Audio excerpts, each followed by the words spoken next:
Hello, everybody.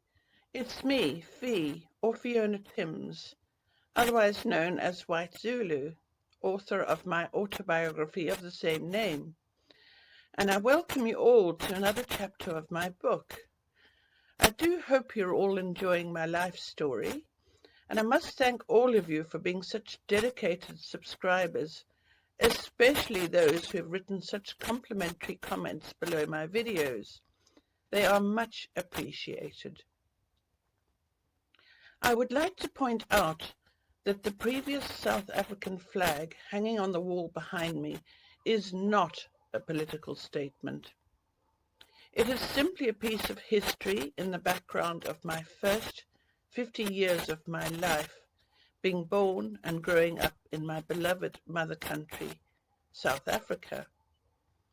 My autobiography, White Zulu, is not a political commentary, and frankly describes my experiences of growing up with the Zulu tribe as my family. That flag is simply a piece of cloth signifying the history of South Africa. It was originally used by the Union of South Africa from 1928 to 1961, and later the Republic of South Africa until 1994.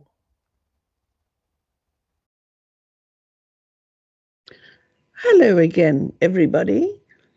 Now, my first piece was rather short because I felt I should leave it there.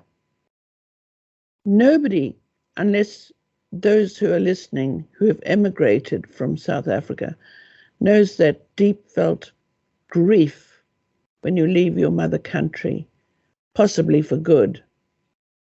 And I felt I had to stop it there. Now I'm taking you to my new book called Zulu Mists, an autobiography by Fiona Ross, my maiden name. Chapter 1, Arriving at Glen Cruton. There on a hill overlooking a steep-sided, densely forested glen, with the picturesque and busy fishing port of Oban in the distance down a hill, towering 3 stories high and built in the Scottish baronial style from grey Highland granite.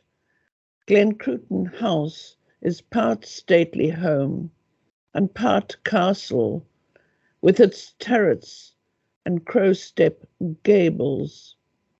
Tall, dark, dripping pine trees surround the house on 3 sides, the front of which overlooks an almost precipitous garden that leads sharply down to a fern-fringed stream. From there, the ground rises sharply again up and becomes pine forest again.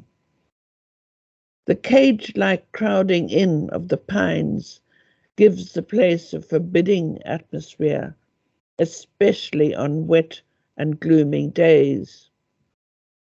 On the very rare sunny day, however, Glen Cruton looks like an enchanted castle from a fairy tale. Very rare sunny day. We'd arrived from London, and where we spent 5 days staying with Ba and Bob in their comfortable flat in St. John's Wood. And I'd met Fred's 3 siblings, an older sister, Susanna, a younger sister, Nicola, and the youngest, his brother, Max. There had been an inauspicious start as, after we'd climbed off the crowded plane after the grueling 13-hour flight, which arrived at 6 o'clock in the morning at Heathrow, and been met by Ba, who gave Fred an enormous welcome, showering him with hugs and kisses, and me a peck on the cheek and a long look at my pregnant bump. Narrowed eyes.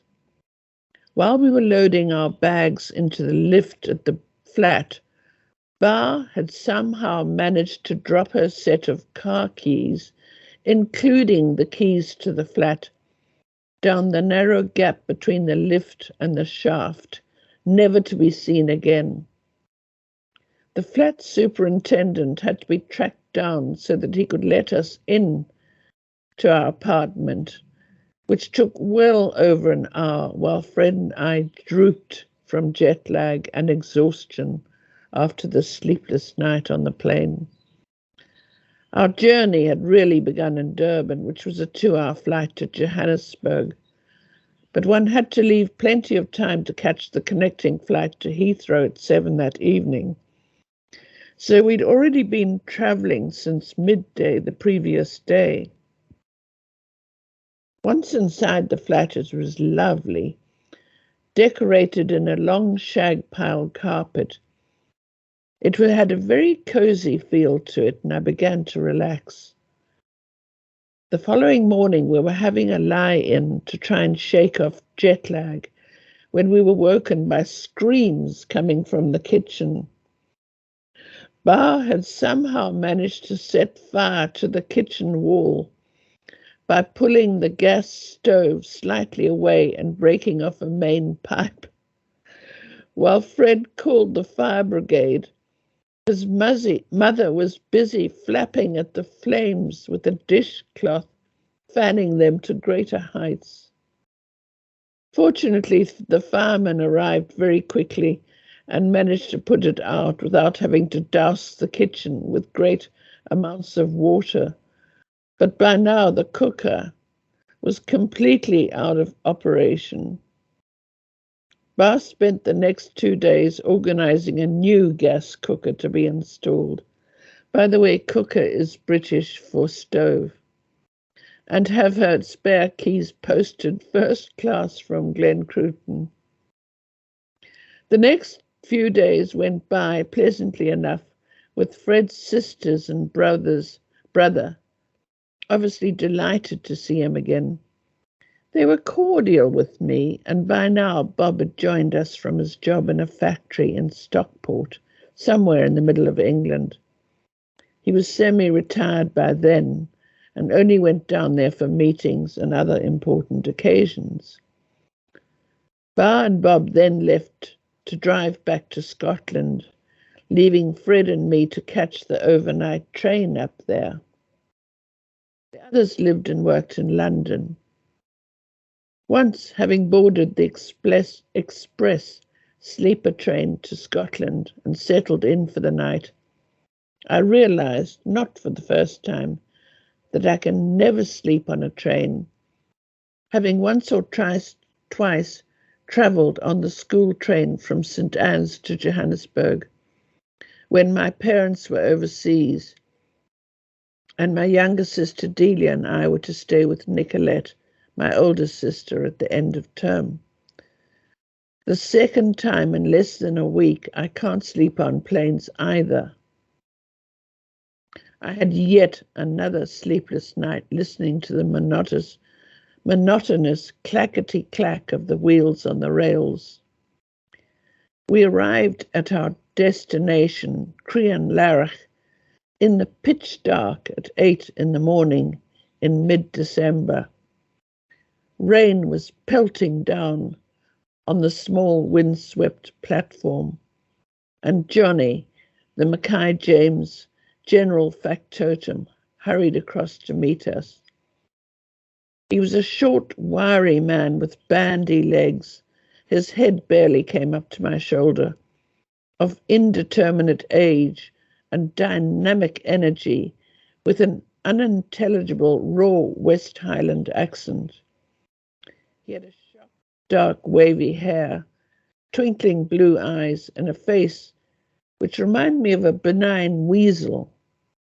His hairy pullover, which looked as if it had been knitted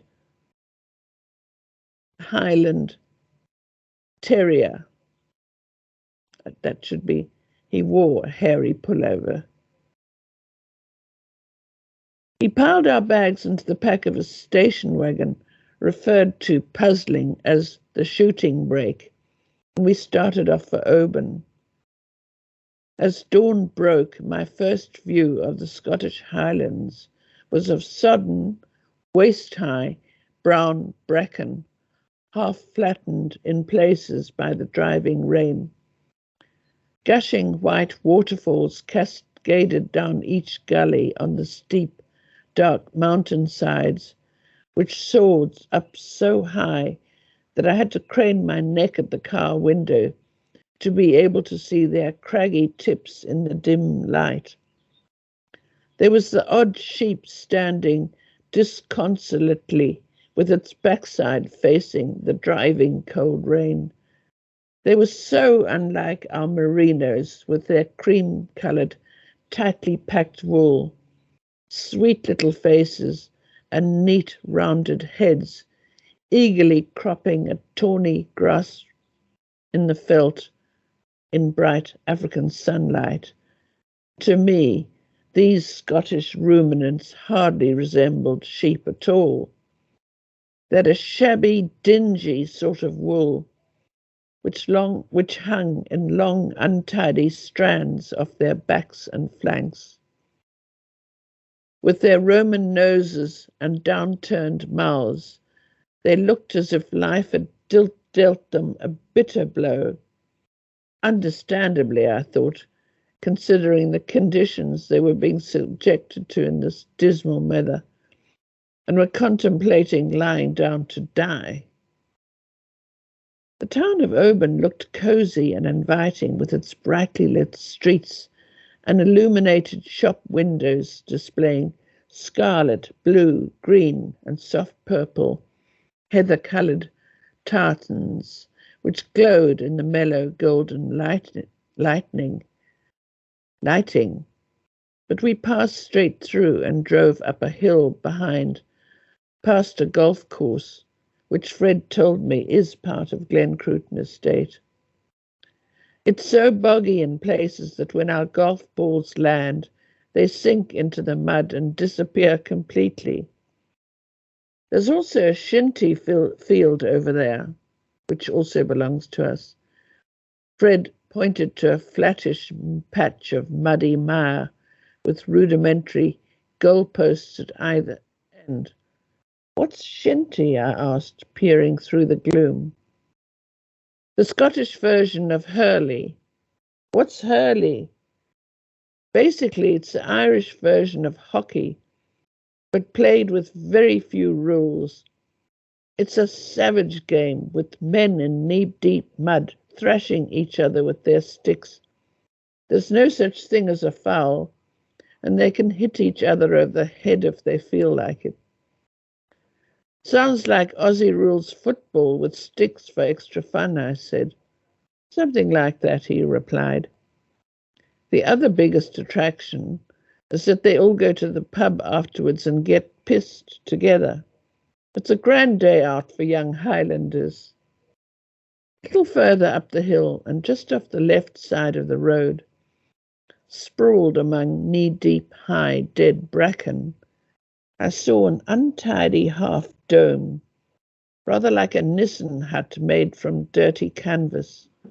At the front open end was a large woman, well bundled up against the cold in bright colours of purple and orange, which looked incongruous under her big tweed coat and ginger-coloured tartan headscarf. She was tending to a smoky open fire with sticks of kindling, and around her ran at least half a dozen small children of various ages, dressed in so many mismatched layers of clothing that they looked like moving rag bundles. They had scarlet cheeks, and a couple of the small ones appeared to be dressed in grubby pink flannel pyjamas over their other clothes. Inkers, said Fred, as he saw me staring. They spend the winters here. What? It's not possible. Don't they freeze to death? What do they live on? What do they do for food? I was intrigued and aghast. I'd never seen white people living outside in shelters. Only white Boers or Afrikaners, or other South Africans who took their families on caravan holidays and could be seen everywhere in South Africa. They all looked prosperous, though, and their camps were well organized affairs with gleaming 4x4 vehicles, ski boats, and state of the art barbecue equipment. They get money from the government for having children. Each new baby brings in income in the form of welfare payments. So the more children they have, the better off they are financially. Does this sound familiar? They don't have to work, but they do go about the countryside selling pots and pans, clothes pegs, and that sort of thing. They're also opportunists and will nick anything that isn't nailed down from the crofts and homesteads around here, Fred expanded. I was fascinated. What did they do about relieving themselves, I wonder? Africans just go out and squat in the bush.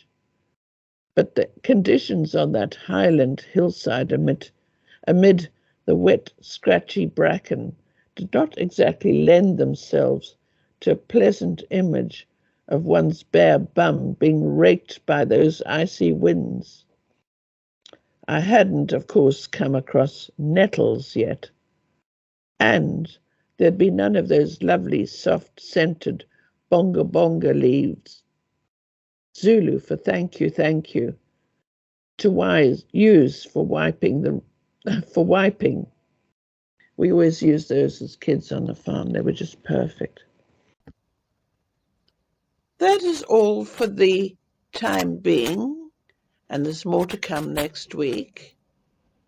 I would like to thank John Moslane for putting aside his Friday afternoons to help me produce these videos. Without him, I could not do this.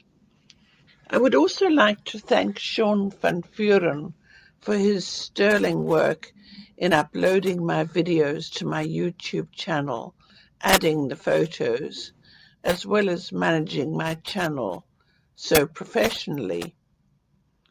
If you would like to know more about my other works, I have written 5 books in all, and each one is autobiographical. Please visit my website at www.whitezulubook.com, where you will find a lot more information as well as plenty of photographs. Thank you so much for listening. I hope you enjoyed my life story, and there is plenty more to come. A thumbnail photo will be attached each week, and thank you so much for all your support and all the very kind remarks you make in complimenting me on my work. I really appreciate it. Goodbye.